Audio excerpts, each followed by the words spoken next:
They say, absence makes the heart grow fonder, but they rarely speak of the power in silence, of the strength that radiates when you no longer reach, no longer wait, no longer linger at the edge of their attention. This video is not about games. It's about truth, the truth that when you finally let go, not out of anger but out of peace, something shifts in you and in them. Welcome to the Everlasting Stoic, a channel devoted to mastering your inner world so the outer world can never shake you. If you find value in these reflections, if they speak to something deep and unspoken within you, then let this not be your only visit. Tap into this brotherhood of strength and clarity. Like, subscribe, share this space with others who need it. Because today we're going to walk through what happens after you stop chasing, when they realize you've truly moved on, and they begin to crumble. Chapter 1. Your absence stings. When someone grows accustomed to your presence, they don't always realize its value. It becomes background noise, comforting, reliable, taken for granted. You were the late-night reply, the soft understanding, the unwavering patience. And while they may not have said it, they depended on that, on you. But the moment you step away, not with bitterness, but with calm, the silence you leave behind screams louder than anything you could say. Your absence is not just a missing piece in their day. It is a mirror, a reflection of what they no longer have. And suddenly, they notice the void, the quiet morning without your good wishes, the unreturned glance at their phone, the inside jokes left dangling in the air, the emotional space you once filled now hollow. But here's the thing, this sting isn't immediate for them. At first, they might mistake it for relief, freedom, the illusion of control. They may scroll, post, party, pretend, but behind the staged smiles and late-night distractions, something begins to ache. Not because you're no longer accessible, but because they assumed you always would be. And now, they feel that unsettling weight. You're gone. Not angry, not dramatic, just gone. Absence, when paired with dignity, creates a pressure no confrontation can match. There is no fight, no begging, just space, and the echo of what once was. And this is where your inner discipline matters most. Because silence is a double-edged sword. If you use it as a weapon, they'll feel the war. But if you wield it like a monk, with peace and purpose, they'll feel your absence like gravity. Not as punishment, but as a revelation. The Stoics taught that we should be indifferent to what we do not control. And so your absence must come from that place, not to punish, not to provoke, but because you no longer need the interaction. And that's what hurts them the most. The realization that you no longer need them, that you have built a world where they are no longer the sun, that you are orbiting your own purpose. As they sit with your absence, they may scroll back through messages, searching for something they missed, a clue, a sign. They may reread the affection they once found comforting, now distant and unreachable. And slowly, it dawns on them. You were real. You were consistent. You were home. And they walked away from it, thinking there would always be a door left open. But you didn't slam the door. You just stopped standing in the threshold. And that's far more unsettling. So let your silence speak volumes. Not from spite, but from strength. Let your absence be the light that exposes what they refused to see when you were close. That your presence was a gift. And to those listening now, ask yourself, have you ever had to walk away so quietly that your silence became unforgettable? If so, I invite you to share it in the comments.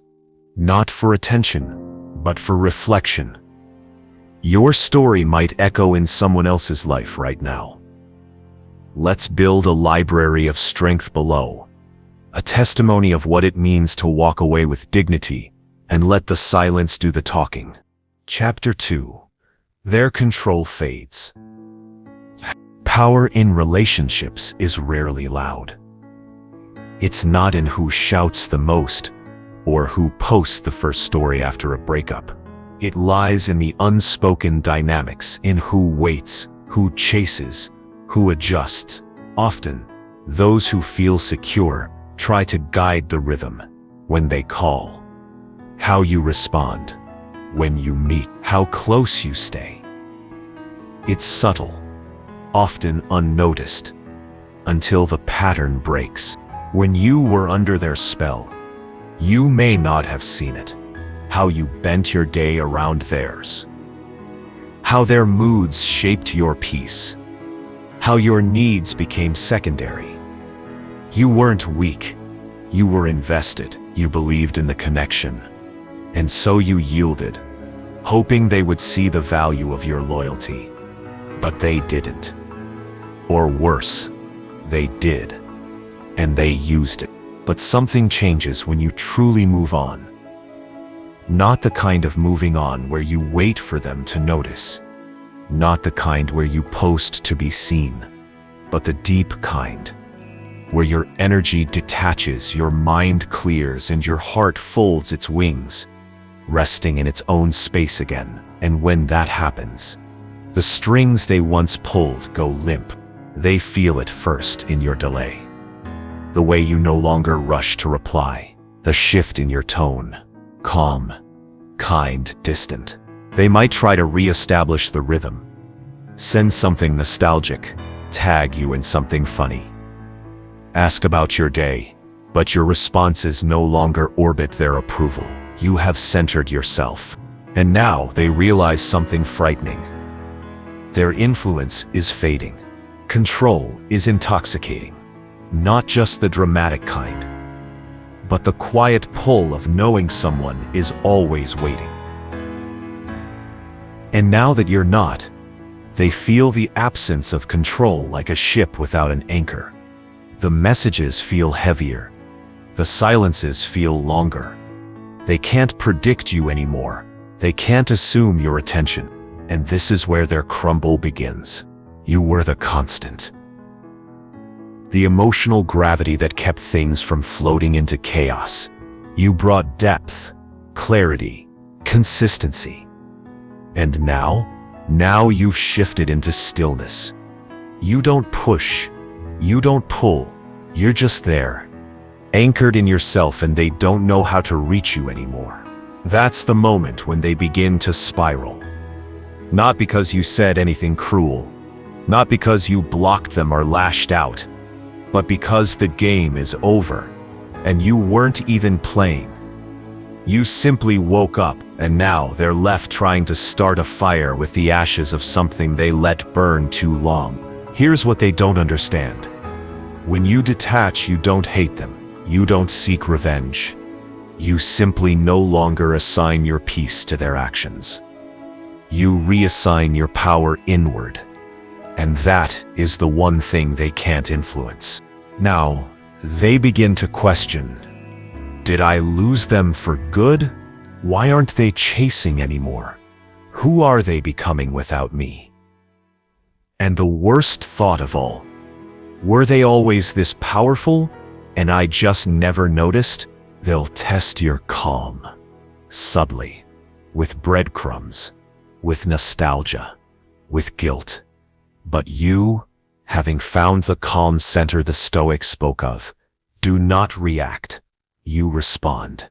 If it serves your peace, you ignore if it doesn't. Not to win, not to punish, but to preserve your energy. And if you've ever lived this shift, if you've gone from being pulled like a tide to becoming your own shore, tell us about it. Let your story be a light for someone still caught in the storm. Because when control fades, clarity begins. Chapter 3. You shine without them. There comes a moment when you no longer walk in the dim corridors of memory, but step into the open sun of your own becoming. It doesn't happen overnight. At first, you still check your phone, still wonder what they're thinking, still hear their name echo quietly through empty spaces in your day. But then slowly, a transformation begins. The shape of your life rearranges, not to accommodate their absence, but to expand beyond it. You don't just move on, you rise. You rediscover yourself in the places you had once abandoned, trying to keep their affection alive. The hobbies that collected dust, the friendships you quieted, the goals you put on pause, all of it now waking up with you. And you notice there is a different kind of glow on your face, not from validation, but from alignment, not from applause, but from progress. This is when you start to shine, not because you're trying to be seen. In fact, most days you forget they might be watching. And that's the beauty of it. Your glow is not for them, but they see it anyway, through mutual circles, through the quiet feed of social media, through whispers, through the undeniable change in your energy. You look lighter, stronger, whole. That's the moment they feel the first real pang. Because now your light isn't reaching out for them, it's lighting your own path. And they realize they are no longer the reason you wake up with purpose. And this terrifies them. You see, when someone has grown used to having emotional influence over you, your joy without them feels like a betrayal, even if they were the one who walked away. They expected your pain, your longing, your stillness, but instead you are moving, living, creating, not because you're trying to prove anything, but because you finally remembered who you were before them and evolved into someone even more. The Stoics never sought joy in external things. They believed true joy was the product of virtue, of action aligned with reason, of peace rooted in integrity.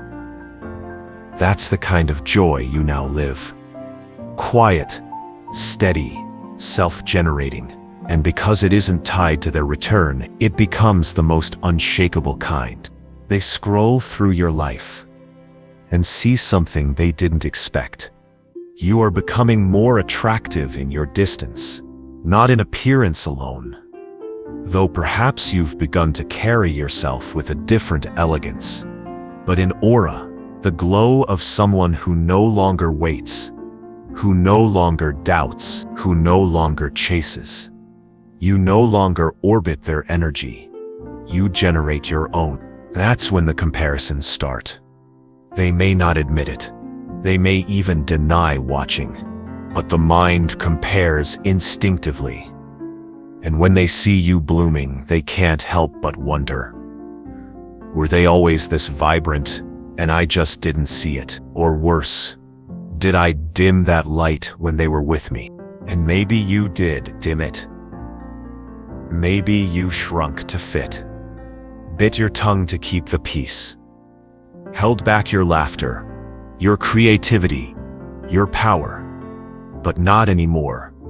Now, you walk taller, speak clearer, smile deeper, not for performance, but because peace has found you, and the people around you begin to take notice. New connections form, opportunities arise, and none of it is for revenge. You're not trying to make them jealous. You're simply living, and your life lived fully becomes the most powerful contrast to their expectations. For some, this moment is bittersweet. You wanted them to witness this version of you. You wanted to grow with them. But growth is not meant to be held hostage by those who refuse to join you. And so you let go, Not just of them, but of the version of yourself that waited. And in letting go, you shine. Now, I ask you, what have you reclaimed since moving on? What part of yourself did you forget? And now remember, share your light in the comments. You never know who might be standing in the dark, waiting to hear that it's possible to glow again. Chapter 4. They question their worth. There's a silence that falls when the pedestal disappears. When the person who once adored you, who forgave your delays, excused your coldness, softened at your return, no longer folds into your whims, that silence becomes deafening. And in that silence, they begin to ask a question they hadn't considered when they had you. Was I ever enough? This is the moment when your absence becomes personal. Not just a change in their daily routine, but a rupture in their identity. When you were present, even quietly, you reinforced something in them. A sense of being wanted, desired, chosen. Even when they didn't show it, even when they pushed you away, your presence was a salve for their insecurities. A buffer against the question they now can't escape. Why would someone so loyal, so steady, so kind, walk away from me? It shakes them, because now they can't blame timing or distance or even drama. You left not with fireworks, but with a whisper, not with a scream, but with stillness, and that stillness leaves them alone with themselves. And when they look in the mirror, they don't see what they saw before. They begin to retrace their steps, not because they miss the moments, but because they miss the reflection you gave them. You were a mirror in which they saw their best self, their charisma, their value, their desirability, and now, without you, they're forced to confront a colder truth. That much of what they felt about themselves was borrowed from your affection. And this is where regret begins to seed. Not all at once, but in quiet moments. When they hear your favorite song and realize it still moves them. When they see someone who reminds them of your laugh. When they scroll past a message they never answered and the thought returns again and again. Why did I let them go? And that thought begins to breed doubt. They start to compare. Not just you to others, but themselves. The version they were with you. The more confident, the more centered, versus the version they now feel slipping. And if they see you doing well, truly well, it becomes a double blow, because now it's not just your absence, it's your evolution. You're rising, and they're stalling. And that contrast is sharp. They may not reach out, or they might, subtly, testing the waters. But it's not just about connection. It's about validation. They need to know they still matter. That they still have a place in your story. That your light hasn't fully closed the chapter. But you, rooted in your new stillness, no longer seek to soothe their fears. You have no malice, only clarity. You know that their worth is theirs to discover. It was never your burden to carry. And perhaps that was the dynamic all along. You carried more than your share of the emotional labor. Now you lay it down. This is where Stoic wisdom becomes not just theory but practice. You do not rejoice in their questioning. You do not punish. You simply detach. You walk your path, and as you walk, you release them from the illusion that your love would always wait. You have not become cruel. You have become sovereign, and when they question their worth, they may remember the words you said, the way you looked at them, the times you showed up, all the evidence that you saw value in them. even when they didn't see it in themselves. And perhaps they'll use that memory as a stepping stone, a spark to begin their own journey. Or perhaps they'll flinch, retreat, bury the thought. Not everyone rises from the crumble, but that's no longer your concern. You've chosen wholeness over hope, peace over potential, clarity over chaos. If you've ever seen someone unravel not from your words but from your absence, you know this feeling well. And if you've witnessed them begin to question what they once took for granted, I invite you to reflect below. Was there a moment you realized you were the steady one all along? Because when they begin to question their worth, it's not a sign of your cruelty. It's a sign of your impact. Chapter 5. Your growth haunts them. Growth, when it's quiet and consistent, becomes a ghost. It lingers. It watches. It doesn't scream, it doesn't boast, but it is felt, especially by those who once doubted you, dismissed you, or believed you would never evolve without them. They expected you to stall, to linger, to shrink. Instead, you rose. Not all at once, not in a flash of glory, but slowly, steadily, like a mountain forming from within the earth, one layer of strength at a time. You didn't need applause. You didn't beg for recognition. You simply got to work. You built habits where there had been hesitation. You forged discipline where there had been distraction. You confronted your wounds, your weaknesses, your dependencies, and met them like a stoic warrior, unflinching and unafraid. You read, you learned. You sat in solitude. You suffered, yes, but you transformed that suffering into fire. And that fire now warms the life you're building. But here's the part they never expected. Your growth became visible. It began to leak out through your eyes, through your posture, through the way you speak with calm precision. It showed in how you carry yourself now, not puffed up with ego, but solid with presence. This haunts them, because your evolution is no longer theoretical. It's palpable. They hear it when your name comes up. They see it in passing. Maybe mutual friends mention the changes. Maybe your projects gain traction. Maybe your presence online shifts from passive to purposeful. Maybe you disappear entirely from the shallow spaces. And that too is a sign. They can't stop wondering, what are you becoming now that I'm no longer part of their world? And worse, who is witnessing it if not me? Your growth becomes a quiet rebuke to the version of themselves that stayed the same. Because you could have waited. You could have crumbled. You could have reached for temporary comfort, for easy validation. But you didn't. You chose a harder road, a higher road. And that choice now defines you. They begin to feel a quiet panic, not because they miss the old you, but because the new you has grown beyond their reach. You are no longer someone they can casually message, string along, or lean on when it's convenient. You are no longer just the person they knew. You are becoming someone else, someone forged in absence, in silence, in the long hours no one else saw.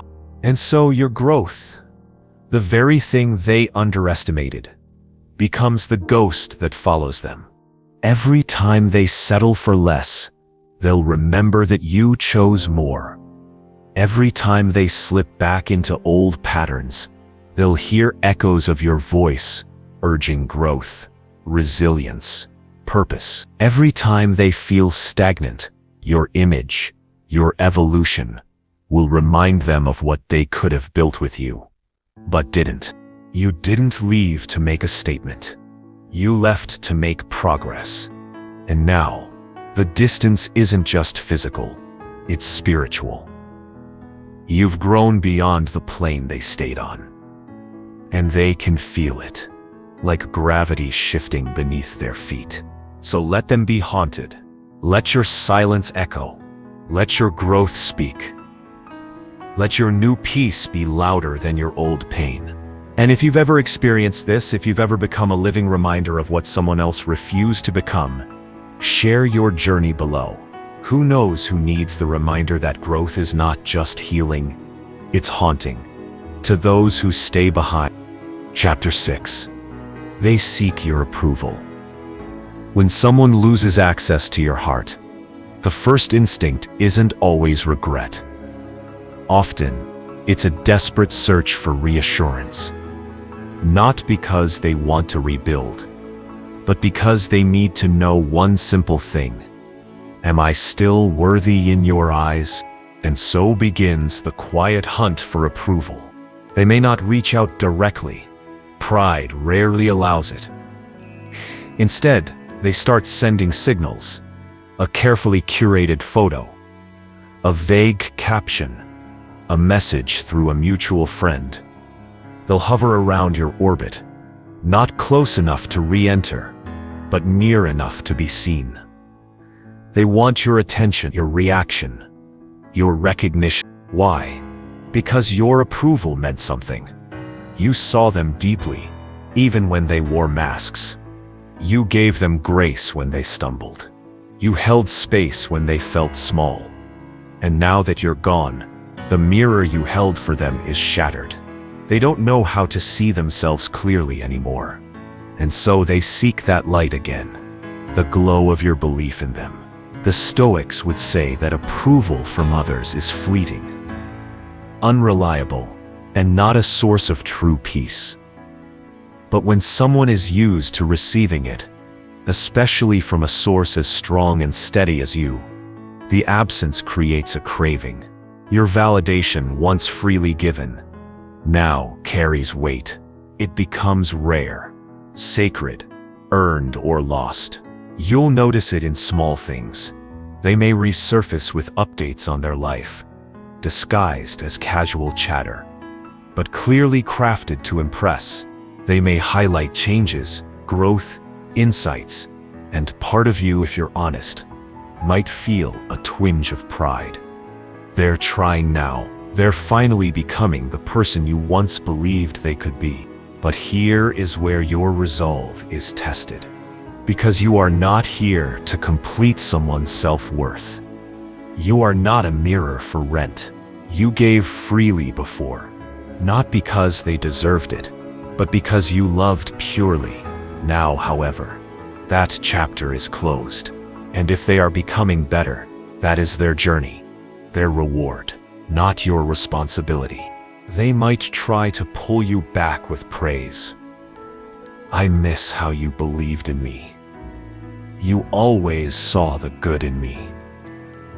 They'll try to draw you back into the role of comforter, of soft place to land. And part of you, the empathetic part, might want to respond. But pause. Ask yourself, are they seeking reconnection or are they seeking approval without accountability? Because many will reach back, not to repair, but to relieve guilt. They don't want to change. They want to be forgiven without doing the work. They want the feeling of being good in your eyes again, without having to face why they fell. And this is where you must stand firm.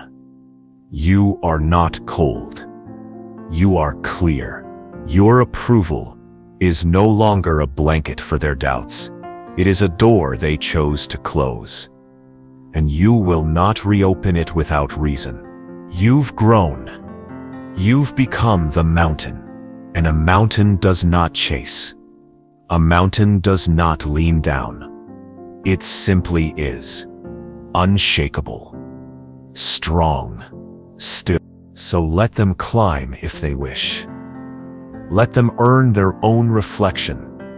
Let them find their own approval within. And if you've ever been the one whose silence made someone seek your gaze again, I want to hear your story below. How did you navigate the delicate line between compassion and clarity? What did it teach you about your own worth? Chapter 7. regret creeps in. Regret doesn't come crashing in like a storm. It seeps quietly, slowly. Beneath the surface, it creeps in through memories, through smells, through silence, through the sound of your name said in a crowd. It arrives in the spaces they once filled with noise and distraction, now echoing with absence. At first, they tell themselves they made the right choice, that it was for the best, that they needed space, that you were too much or not enough. They build stories to protect their pride, to avoid the sting of consequence. But stories only hold up for so long, and when the distractions run dry, they begin to feel the emptiness. Not just the absence of you, but the absence of peace.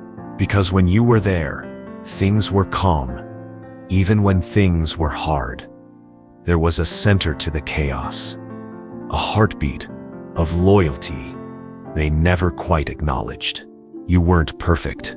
No, but you were real. And now, they sit with the weight of what they let go or pushed away, and the realization begins to form like a fog.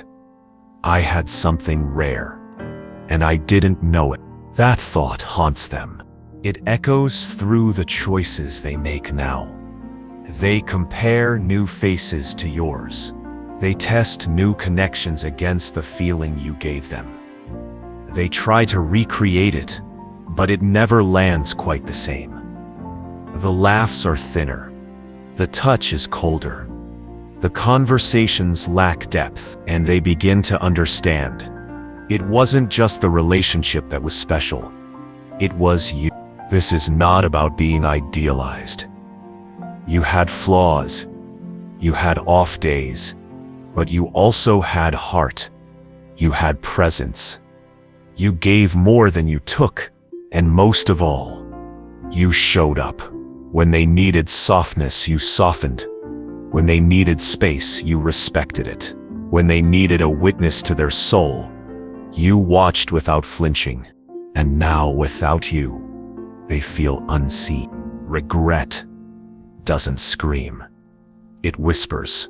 In the morning light, when they wake up next to someone who doesn't quite understand them. In the late night scroll through old photos. In the hesitations before sending a message they know you won't answer. And if they do reach out, it won't be brave. It will be subtle. A breadcrumb. A memory. A casual hope you're well. But you'll feel the weight in those words. The regret laced between the lines. You'll feel the echo of what they want but can't name. A chance to undo the letting go. But you, standing where you are now, will feel something different. Compassion. Not weakness. Not softness. But a deep understanding that people do not always appreciate what they have until it's gone. And it's not your job to fix that. Not anymore. The Stoics taught us to focus not on what we lose, but on what we become. And you, my friend, have become a person who no longer waits for someone to realize your value. You live it. And if you have ever felt this shift, the moment when someone's regret became obvious, even if unspoken, I welcome your voice in the comments. Was there a time someone tried to come back too late? Your stories, your wisdom, they might just help someone else hold their peace and not pick up what they've already put down. Chapter 8. You set the standard. There's a quiet shift that occurs when you stop trying to be enough for someone who never truly knew how to value you, and start becoming everything you needed for yourself. It's not just healing, it's elevation. And in that elevation, you do something few people realize they're doing at the time. You set the standard, not just for your future relationships, but for theirs as well. You see, when someone experiences your presence, your way of loving, of listening, of being, it leaves a mark. You may not have seen it then. You may have felt overlooked, even disposable. But the truth is this: your consistency was rare. Your depth was not average. And even if they couldn't appreciate it in the moment, they will carry the echo of it into everything that comes next. You became their benchmark, not because you were perfect, but because you were intentional. You didn't play games. You didn't withhold love to manipulate. You were present, steady, a lighthouse in the fog. You met chaos with calm. You held space for growth, and now, every time they meet someone new, whether they admit it or not, part of their mind will whisper, "Will this person hold me like they did? Will they care like that? Will they see me?" And more often than not, the answer will fall short. Because what you offered wasn't born of insecurity or strategy. It came from self-awareness, from a heart that had felt the weight of life and still chose softness, from a mind that had studied itself and still chose kindness. That is a standard few are prepared to meet. But here's what matters most. This standard is no longer a gift you give recklessly. It is a threshold. It is the line you draw, not in sand, but in stone. Anyone who wishes to walk beside you must rise to it, not because you demand perfection, but because you will no longer carry someone who refuses to walk on their own 2 feet. Your growth has not made you arrogant. It has made you discerning. You now recognize what you once accepted was a reflection of how little you valued yourself, and you no longer bargain with your worth. To the one who let you go, or failed to rise to meet you, this becomes a bitter realization. Because now, no matter who comes next, they carry the memory of what they could not hold. They will search for your softness in others. They will long for your steadiness. They will crave the quiet peace you once gave so easily. And they will find imitations, echoes, near misses, but not you. Because you no longer pour yourself into cracked vessels. You no longer offer depth to the shallow. You no longer open the gates for those who only wish to wander. You've set the standard, and now you live by it. If you've ever raised your own bar so high that others began to stumble trying to meet it, reflect below. What was the moment you realized you had become the new benchmark? Not just for others, but for yourself. Let your insight be a compass for someone still learning that setting standards is not cruel. It's sacred. Chapter 9. They chase your shadow. At first, it's subtle. They won't admit they're chasing you. They won't say your name. But you'll sense it in the way they mimic your habits, the way they adopt your language, the way they suddenly become interested in the things you once loved. It's not always conscious. Sometimes it's simply that your essence lingered, left an imprint they can't quite shake. You became a part of their blueprint. And now, everything they do is slightly tinted by the color of your presence. They start reshaping themselves piece by piece, trying to recapture the dynamic you once offered. But it's not really you. They're rebuilding. It's the feeling of being near you, the stability, the challenge, the unspoken understanding, the emotional intelligence you carried effortlessly. And in their pursuit of that feeling, they chase shadows.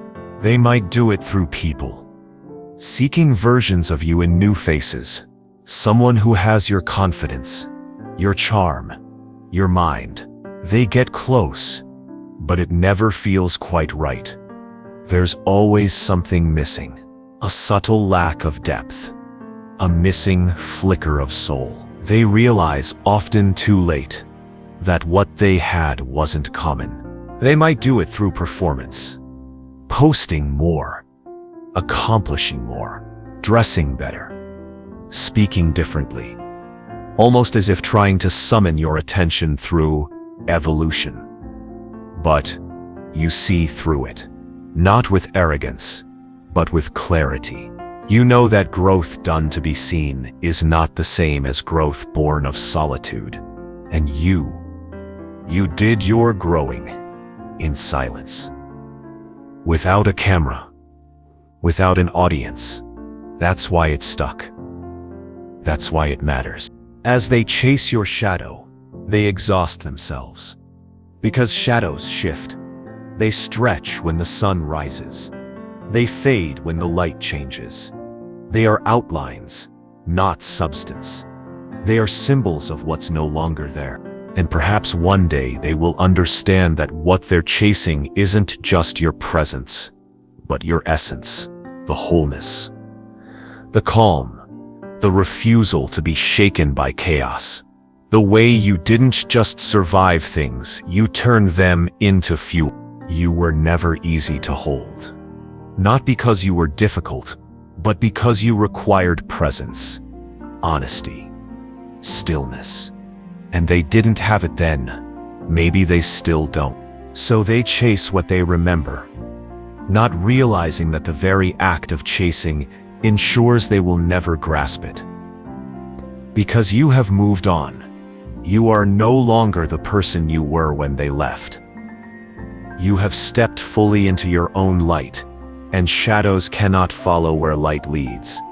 The Stoics believed in becoming immovable, not cold, but stable.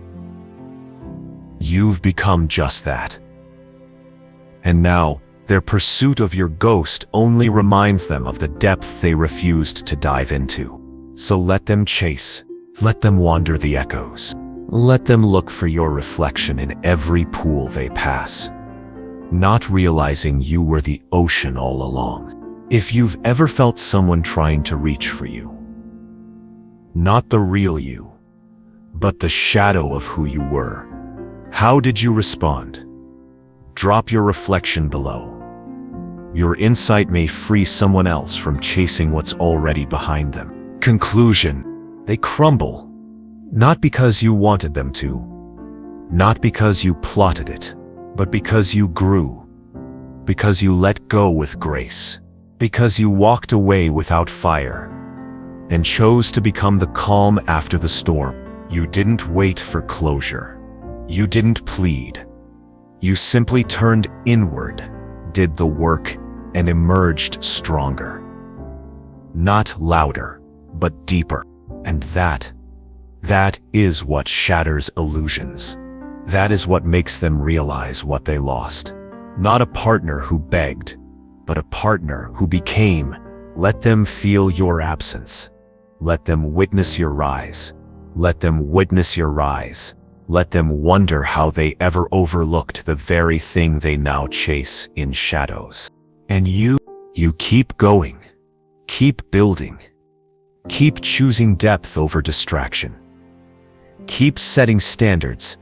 Keep walking with stoic clarity, not moved by their regret, not frozen by the past, but alive in this moment, sovereign and strong. If this video stirred something in you, if it reminded you of your own power, your own journey, let this be the moment you reclaim it. Like the video.